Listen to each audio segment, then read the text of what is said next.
What's up everybody, my name is Matt. I'm a photographer living in Hawaii, and in this video we're going to take a look at a couple different lenses in Sony's lineup, including the 70-200 G Master 2. We'll compare it with the 300mm f2.8, and then we'll also look at the 200-600 G series lens. I do have the 400mm lens with me here. I think though we'll mostly be talking about the three other lenses. The 400mm is an absolute incredible lens. It is a little bit more unobtainable though, just due to the price point that lens is. So I think I would rather just concentrate on kind of like more realistic things in photography. So let me go ahead and I'm going to start my screen record real quick here so we can look at some example images that I've taken and that I've used. So let's do that real quick here. Hit record. For those of you who are new to my channel, I don't really spend a whole lot of time editing. I just kind of like share things on my iPhone and screen record, and I don't edit. So anyways, let's dive in real quick. We'll take a look at this photo real quick here of this heron that I took. A lot of these images that we're going to be looking at are not necessarily designed to overly impress you with the compositions or anything. They're just examples. I just want to talk about them. So taking a look here, I shot this with the 400mm lens. I think it's a nice shot. I think everything's in detail. Again, with the 400mm at 2.8, the background completely blurred out. I think that's what a lot of the comments that I get, especially from kind of newer photographers, is how do you get the backgrounds like this and what's important as a background? Well, I think this is a great example of why I use telephoto lenses in a lot of my photography. There's a million and one videos arguments against using telephoto lenses, especially when you're using people, but I don't really care. I shoot what I want to shoot and I do what I want to do, and I use telephoto lenses pretty much any opportunity that I can get. So moving right along. So I took this photo of a monarch the other day. It was by my house. I've been trying to get photos of them. There's a bunch of them out and about in the trees and in the bushes over by my house right now. So the telephoto lenses are going to give you backgrounds like this, especially if you're shooting super wide apertures, like a 2.8 aperture. I did stop up. This was about 3.5 because I needed a little more detail. You can see though how quickly the focus will fade. So using telephoto lenses do take a bit of an art to kind of understand and to use, regardless whether you're using a 70-200 lens or you're using something with longer telephoto capabilities as well too. The minimum focal range is also a challenge as well too. So you'll see a lot of nature photographers or sports action photographers, they have higher megapixel cameras and they're cropping. I did not crop this at all, this photo here. I just was obsessed with the background. I wish I could have gotten the butterfly turned a little bit so I could spread the wings, but that's the reality of it. I don't really consider myself to be necessarily a nature photographer, but when given the opportunity, I'd never mind taking a couple shots. So I took this photo here. It's an outdoor concert venue. I did use my 400mm lens. I was absolutely obsessed with the lights. This is a non-traditional lens to bring to a concert, 400mm f2.8 lens. I really just wanted to use it. I had no reason not to. It was not a paid gig. It's not like they had hired me to shoot the concert. I guess thinking about it, even if they did hire me to shoot the concert, I would for sure be bringing this lens with me, and then I would be bringing something wider. I think I've got my 35mm G Master right here as well too, but as you can see here, this lens is an absolute beast. It's very heavy and it's hard to kind of schlep around, especially when you're dealing with a bunch of people, such as like crowds in a concert, but I love this photo. I think it's a really cool composition.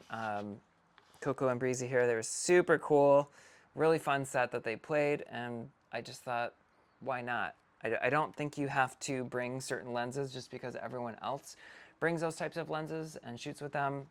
That's fine if that's what they want to do, but I really like the ability just to grab a lens, whatever it is, and I go shoot. So I think that's kind of fun. Let's take a look at the next image here. I get some questions about bokeh a lot and like the background blur, so I think that's kind of important as well too, just to talk a little bit about that. we'll probably save a whole lengthy conversation about bokeh and background separation and what have you not, but that's what telephoto lenses do, just as a general, is they give you amazing subject background separation. So as you can see here in this photo, we have just a flag from the golf course, and I really love the background.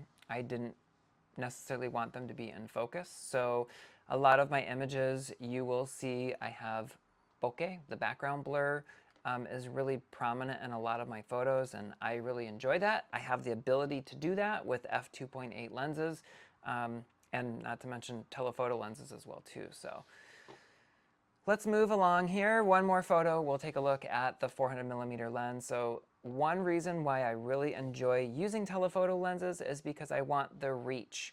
I am not able to get the reach using wider lenses like this. This is a 35mm lens. I have a 50, I have a 135 lens.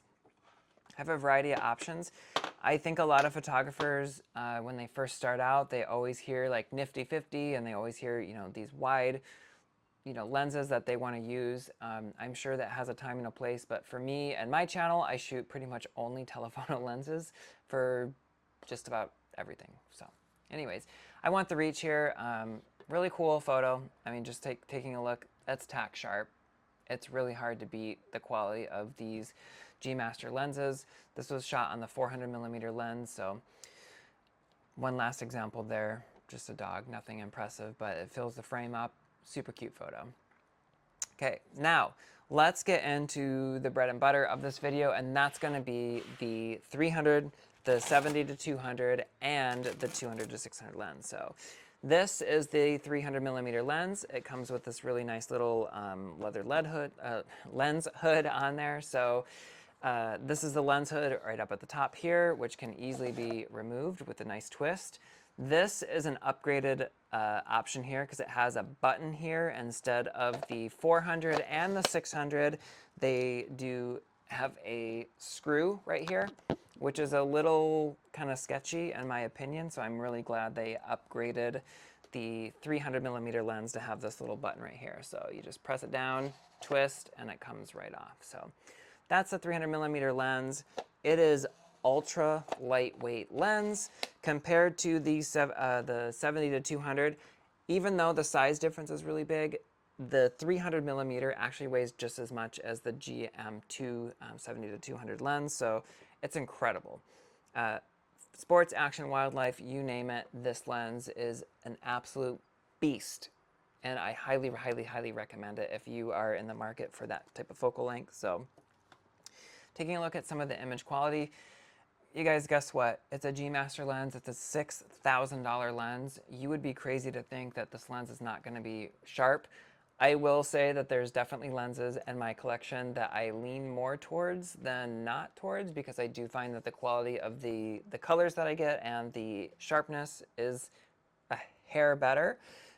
This is one of the lenses that I gravitate towards because it's incredible. So taking a look at this photo here, it's absolutely tack sharp.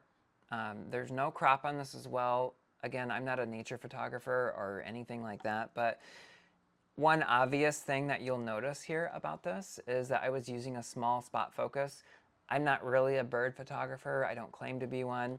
I'm shooting pretty open because I'm in a super dark forest here. So obviously the risk of shooting wide open at f2.8 is that you are going to get the loss of focus here. It's very soft, as you can see right here in the back of the bird. My focus was clearly set to where the head of the bird was, and I took the shot. But you could stop up a little bit here. Even an f4 probably would have done the job here. This is a really small little bird, so you can always stop up as well too. Next photo, we'll take a look. I selected this photo, and the reason why I selected this photo is because I used the drop-in CPL filter. So on the 400mm lens, on the 600mm, on the 300mm, we have this little tray located right here on the rear of the lens. What this tray is for a drop-in filter. As you can see right here, there's a little nub. You just twist the nub and then pull the tray out.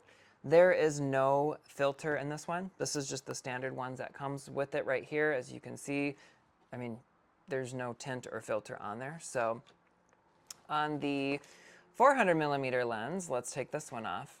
This is the tray, and you can see the CPL filter on here. So just taking a look, I think most of you will already know what that looks like, or can imagine what that looks like. One is just glass, and the other one is the filter. So here's the difference between the two. Filter, non-filter. Great. The filter just has a little module right there, and you can see that I spin it, probably not showing up the absolute best on the camera, but as you adjust the CPL filter right here, let's see if we can, whoops, you can see this little guy moving right here.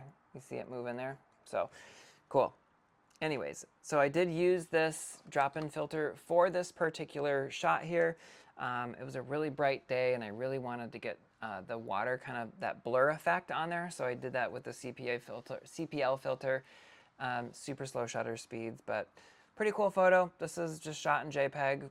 I know a lot of people are anti-JPEG, but I shoot a lot of JPEG. So now, let's talk a little bit about some of my aerial photography that I do out of the helicopter. Let me grab some water. So there are a lot of risks involved using telephoto lenses, and one of the big risks is that you might have too much reach.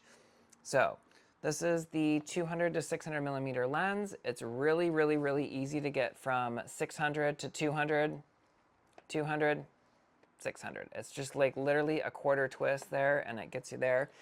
So there's a lot of risk involved when you're using super telephoto lenses, especially if you need wider than 200mm. So this is part of my photography. I guess that I try to teach people is that sometimes not being able to get wide enough is a blessing, and sometimes it's a curse. There's a situation that comes up in all of my shoots. I say, oh, I wish I had a little bit more reach. Oh, I wish I had a little, wider focus. What can you do? I can't, when I'm in a helicopter dangling out taking photos, I don't really have the luxury to say, hey, why don't you give me a quick second while we fly back to the hangar and I need a wider lens. Well, I do bring wide lenses and telephoto lenses for that reason, because I have the camera bodies to do it, but not everyone does. So what do you do? Well, sometimes you just got to make the best of what you have and just go with it. So, and that's what I did in this situation here. I didn't crop this photo anything. It would have been kind of cool to have a little bit wider, but it actually turned out really well. I've printed this several times, and people have them hanging in their house, so really cool. Here's another photo, Makanapang surfing. This is at Rocky Point over on the North Shore of Oahu. I can zoom in further if I wanted to, but I really wanted the effect of just the separation of the subject, which is the surfer. I wanted to show the wave. I wish the clouds were a little bit cooler, but this was one of those like really kind of boring cloud days where there's clouds, but they just are really flat and kind of boring and no detail. But this is a photo again that I took from the helicopter, just straight down over at Peahi on Jaws. And matter of fact, I just printed this photo and framed it. So photo you see on the screen, and then here is the photo. So really cool, really cool little frame. I'm glad I got the shot because I have also done really well with this photo as well too. People wanting it printed and using it in their own house or in their office space. So another example of, well, do I need wider? I don't know. I didn't need it for this one. I mean, I just shot this at 200mm and all the people were lined up and I just took the photo.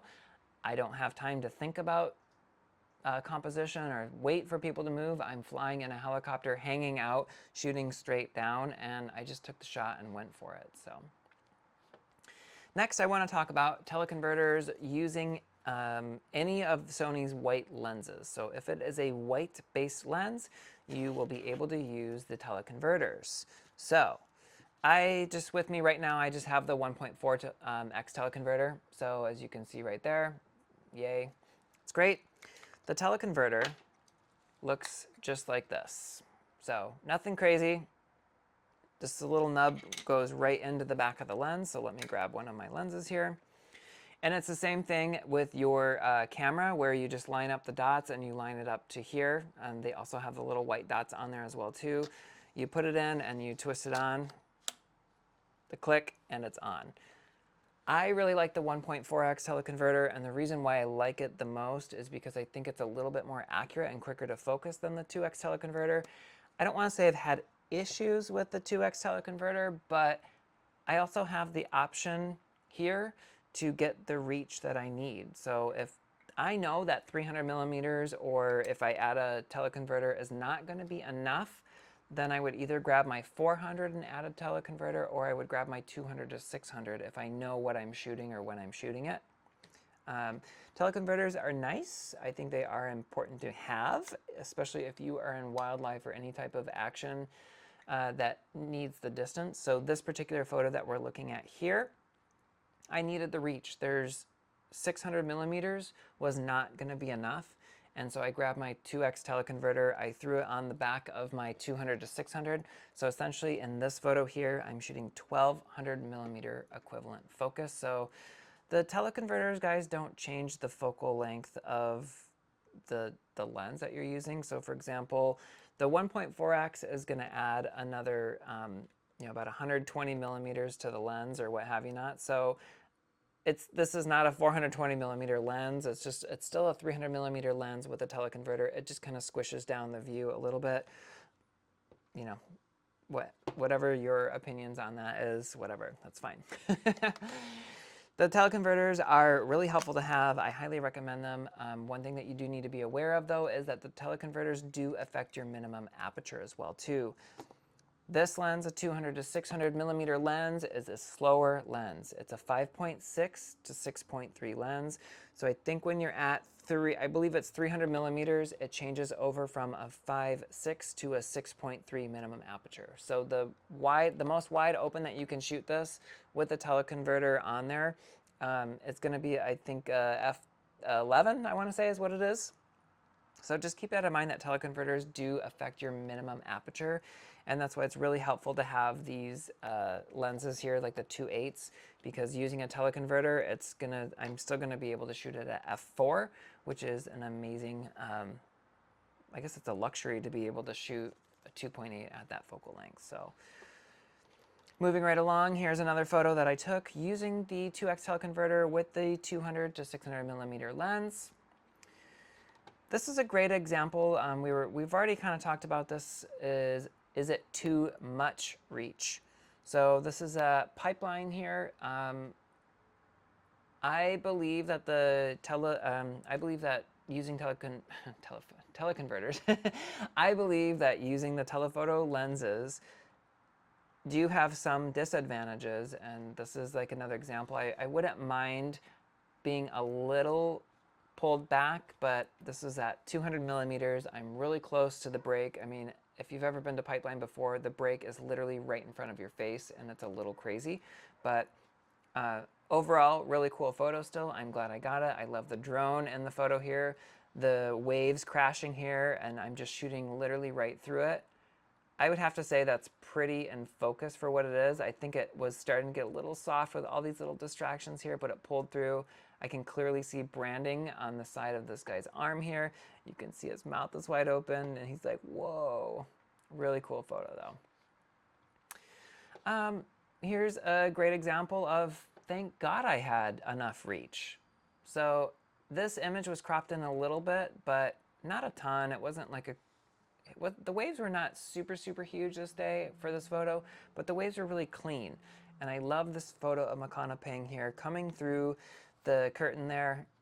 And I'm glad I had enough reach to do it, because if you're shooting too wide, if I was shooting with the 70 to 200, it would just be too wide, and then you would have to crop. If you have the megapixels on your camera to do so, that would be amazing, and then you could always just crop in. So another aerial photography photo flight that I did.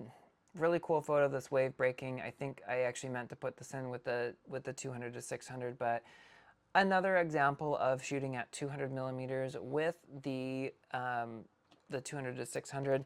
I've heard some comments, I guess, speaking of that before, where people saying, well, we know that it's probably not as sharp, at 600 it is 200, or it's not as sharp as it is, vice versa. You guys, don't think that Sony's going to be manufacturing lenses with one specific focal length that's going to be sharper than the other. I've heard, well, let me also clarify. I think that it is possible that maybe some lenses, for example, like maybe you just have a lens for whatever reason, the same lens as me, and maybe you're just, it's a lot softer for some reason. I mean, maybe you've rattled your lens around a little bit. It's always good to kind of play around with your lens, but I find that every single focal length that I have ever shot using the 200 to 600 millimeter lens has always been in focus. So maybe it's you and not the lens. Maybe it is the lens. I'm not sure. You can always send it in and they can take a look at it. So now take a look at a couple photos here using the 70 to 200. This is a great example of there is no way that I could get this photo using my 200 to 600 millimeter lens. This photo has been used in a surf shop. They actually use it for their sign. Really cool photos. Big beach over on the island here of Maui, where I'm at.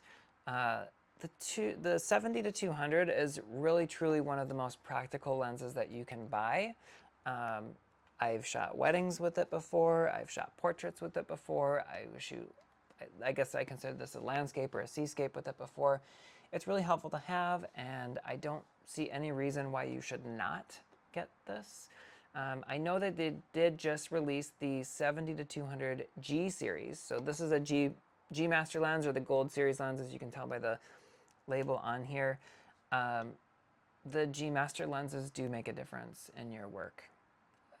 People ask it. I can still take good photos with just the regular G series lenses. I'm not trying to clock it. I think the only lens that I own in my collection that's not a G Master is actually this lens here, and it is a beast. This is my first super telephoto lens that I've owned, and it's incredible.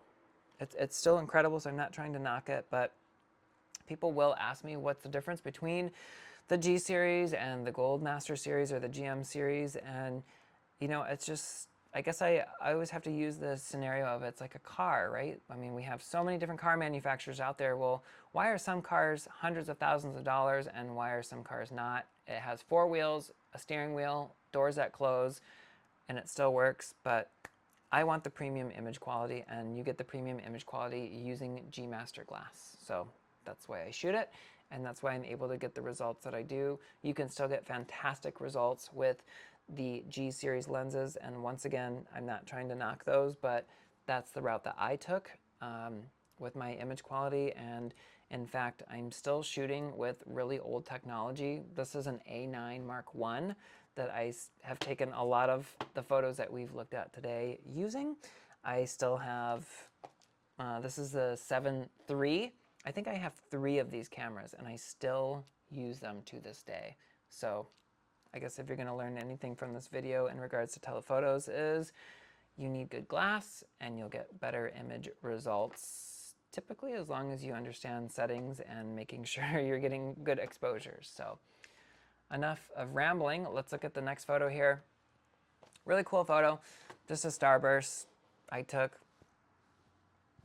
It is what it is. Just a cool silhouette shot using the 70 to 200 G Master 2 lens. A lot of times when you're in scenarios like me, I go into things not really knowing what to expect, but I know what lens is in my hand on my camera, and then I quickly need to reposition myself to make sure. I could not get this photo with a 200 at 200 millimeters or above. I couldn't get it with the 300. I couldn't get it with the 400. It was simply, there's no room behind me. The ocean was right there and a cliff. So this is where I could shoot, and this is what I shot it with, was the 70 to 200 G Master 2. Finally, let's take a look just for sharpness. I think it's always interesting to read and hear things about how things are not sharp and you can't get sharp photos using whatever apertures. I have spent a lot of my life over the last 5 years taking photos and just relentlessly shooting and learning and self-teaching myself. I'm not really a big fan of listening to one particular person on YouTube. I think it's important to listen to a variety of people, see what their shooting style is like, and sometimes you resonate with them and sometimes you don't. So those are things that I can't really control. Maybe you don't like my work but like the information, or vice versa. But these lenses, guys, are really sharp. I mean, I'm zoomed in 100% right now on this, and this is sharp. I mean, that chicken is razor sharp. You will see on the back that this is soft, and the reason why it's soft is because I'm shooting pretty open. I mean, look at the background. When your background is starting to look like this, you know that it's super wide open shot. So I already know I shot this at 2.8 because I shoot everything pretty much wide open. It's just how I go, and I have the ability to do it, so I don't see why I shouldn't do it. So last thing that I want to talk about real quick is the pricing of all of these lenses. I've invested a significant amount of time, as I've kind of just talked about, to this. I mean, photography is my life. It's how I make my money. It's how I pay my bills.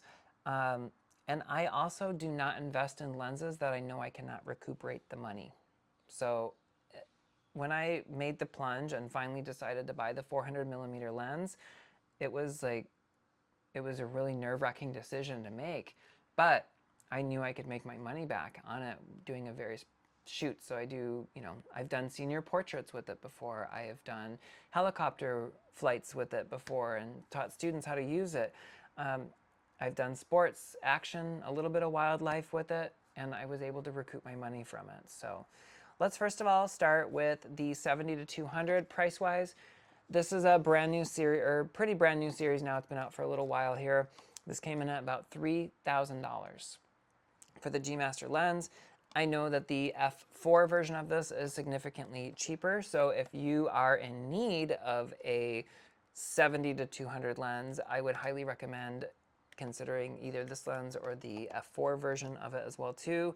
I do not like anything that protrudes outside of the camera body, so any of these lenses here, this is a common question that I get about this lens here, is that nothing comes out of the front of the lens. So I just took the lens hood off. I'm going from 200 here to 600, and nothing comes out. It's all internal inside the lens, and that's what I really enjoy. So you can kind of see it a little bit there. Maybe that's better. Yeah, you can see that better there. Zooming in and zooming out. So it's all internal, which I really like. I think it's really risky when you're outside and it might start raining, or it's really windy and it's really dusty. The 100-400 is a really comparable lens to this. It's a G Master lens, but it is a telescoping lens, and I just can't get into that at all. It's just not my jam. So anyways, getting back to this, we're coming in at $3,000 for this lens. It's the same thing, internal zoom lens. Next, let's talk about the 200-600 lens. This, in my opinion, by far is Sony's best value lens for telephoto lenses. So if you're in the telephoto lens market, I think that this is the best value, coming in at $2,000 US, especially for the image quality. Let's talk about the 300mm lens. This is a prime lens. It's 300mm and 300mm only. There's no zooming. There's none of that capabilities with it. The only option is the teleconverter. With that, which will change the focus length, or you could use the crop mode feature in your camera on your sensor if you wish to do that. Welcome to do so. And then finally, the 400mm lens. This comes in at about $12,000. So photography is not cheap. It's constantly changing. It's just like a new phone that you probably buy every year, because every time you buy one, shortly after the next one comes out with all these new bells and whistles on there. One thing about the lenses that I firmly believe, well, there's two things that I firmly believe in. The glass is more important than the camera body, in my opinion. You can argue that until whatever, I don't know. You can go on and on and on and listen to different people argue about that. I firmly believe that the glass is more important than the camera body. The next thing about telephoto lenses is it's going to give you different image results that you're looking for. So again, I don't know if you like my images. Maybe you do, maybe you don't, but this is how I achieve them. I achieve them using the telephoto lenses. So, and then also, what else was I going to say? Probably something. I don't remember.